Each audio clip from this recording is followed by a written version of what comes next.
వీరనారి చాకలిలమ్మ ఆశయాలను సాధిద్దాం. వీరనారి చాకలిలమ్మ ఆశయాలను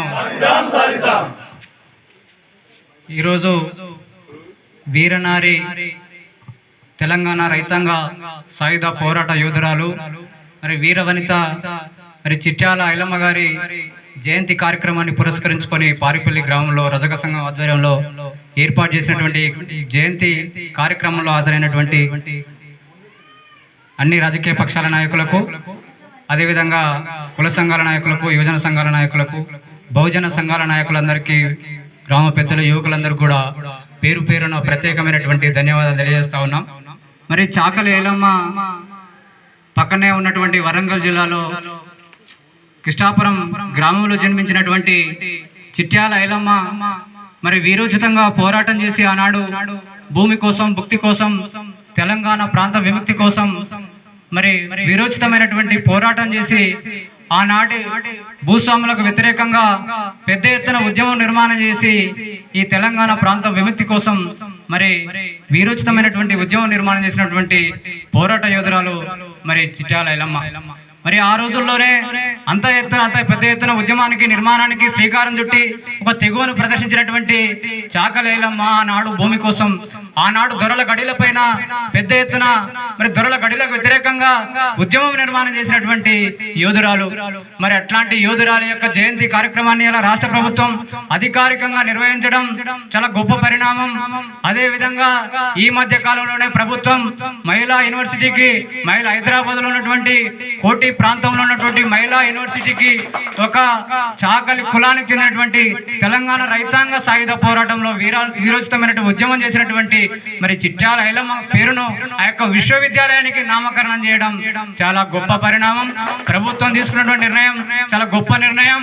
మరి అట్లాంటి ఒక పేద కులంలో మరి చాకలి ఐలమ్మ ఏ భూస్వామ్య కులంలో పుట్టలేదు, ఏ ఉన్నతమైన చదువులు చదవలేదు, ఒక పేదరికంలో పుట్టింది.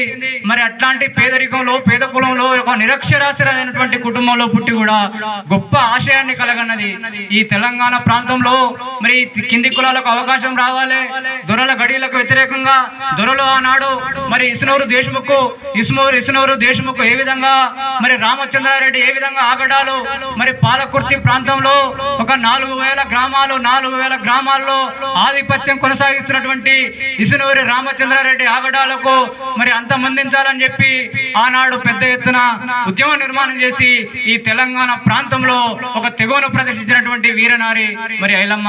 మరి అట్లాంటి ఐలమ్మలు మరి ఇంకా ఎంతో మంది ఐలమ్మల జీవితాన్ని ఆదర్శంగా తీసుకొని తెలంగాణ ప్రాంతంలో అనేకమైనటువంటి ఉద్యమాలు జరిగాయి. తెలంగాణ ఉద్యమం జరిగింది, సాయుధ పోరాటం జరిగింది, ఒక నక్సల్బరీ పోరాటం జరిగింది. అనేకమైనటువంటి పోరాటాలకు ఆయన యొక్క జీవితాన్ని ఆదర్శంగా తీసుకొని ఈ ప్రాంతంలో అనేకమైనటువంటి ఉద్యమాలు నిర్మాణం జరిగినటువంటి సందర్భం. కాబట్టి ఈ బహుజన సమాజం అంతా మరి ఐలమ్మ యొక్క మరి వీరనారి చాకలి ఐలమ్మ యొక్క జీవితాన్ని ఆదర్శంగా తీసుకోవాల్సిన అవసరం ఉన్నది.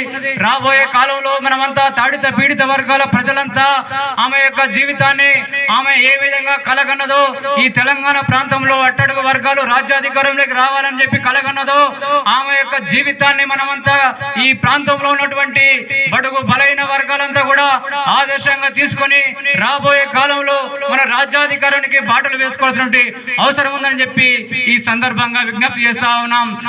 ఆయన ఈ మహనీయురాలు ఎన్నో కొన్ని దశాబ్దాల క్రితమే ఆ విధమైనటువంటి తెగువను ప్రదర్శిస్తే ఇన్నేళ్ల తర్వాత ప్రజాస్వామ్య దేశంలోకి అవతరించిన మనం మరి ఇంకా ఇన్నేళ్ల తర్వాత ఏం చేస్తా ఉన్నాం? ఆమె అన్నేళ్ల తర్వాత అంత పెద్ద ఉద్యమానికి శ్రీకారం చుడితే ఇన్ని సంవత్సరాల తర్వాత, ఇన్ని దశాబ్దాల తర్వాత మనం ఆమె వారసులుగా మనమేం చేస్తున్నామని చెప్పి మనం ఒకసారి ఆత్మవిమర్శ చేసుకోవాల్సిన అవసరం ఉన్నది. ఇంకా ఈ తెలంగాణ ప్రాంతంలో దొరల ఆధిపత్యం కొనసాగుతా ఉన్నది. తెలంగాణ రాష్ట్రం వస్తే ఈ ప్రాంతంలో మరి బహుజన రాజ్యం వస్తుందని చెప్పి కలగన్నాం. కానీ ఇంకా ఈ ప్రాంతంలో దొరల ఆధిపత్యం నడుస్తా ఉన్నది. కాబట్టి మనమంతా కూడా చాకలి ఐలమ్మ, దొడ్డి కొమరయ్య, సర్దార్ సర్వాయి పాపన్న, కొండా లక్ష్మణ్ బాపూజీ, ఎంతో మంది త్యాగదనులు వాళ్ళ యొక్క త్యాగాలను ఆదర్శంగా తీసుకొని ముందుకు పోవాల్సిన అవసరం ఉన్నది. వాళ్ళ యొక్క జీవితాన్ని ఆదర్శంగా తీసుకోవాలి. ఆమె పుట్టింది పేద కులంలో కావచ్చు, మరి మహనీయులు పుట్టుక చావు అనేది వాళ్ళు మరణించిన తర్వాత కూడా జీవించే ఉంటారు. ఆమె మరణించి ఇప్పటికీ సుమారుగా 25 సంవత్సరాలు 30-40 సంవత్సరాలు గడుస్తూ ఉంది. అయినా ఇంకా ఆమెకు చిత్రపటాలకు ఇంకా మనం మహనీయులకు స్మరించుకుంటున్నామంటే ఆ మహనీయులు మరణించిన జీవించే ప్రజల హృదయాల్లో చిరస్మరణీయంగా ఉంటారు, ప్రజల హృదయాల్లో గూడు కట్టుకుని ఉంటారు. కాబట్టి వాళ్ళ యొక్క జీవితాన్ని ఆదర్శంగా తీసుకొని మనం రాబోయే కాలంలో ఇంకా మున్ముందు మంచి ఉద్యమాలకు శ్రీకారం చుట్టాలని చెప్పి సందర్భంగా విజ్ఞప్తి చేస్తూ ఈ అవకాశం ఇచ్చిన పెద్దలందరికీ ధన్యవాదాలు చేస్తూ కొనసాగిస్తాం మహనీయుల ఆశయాలను. Okay, thank you.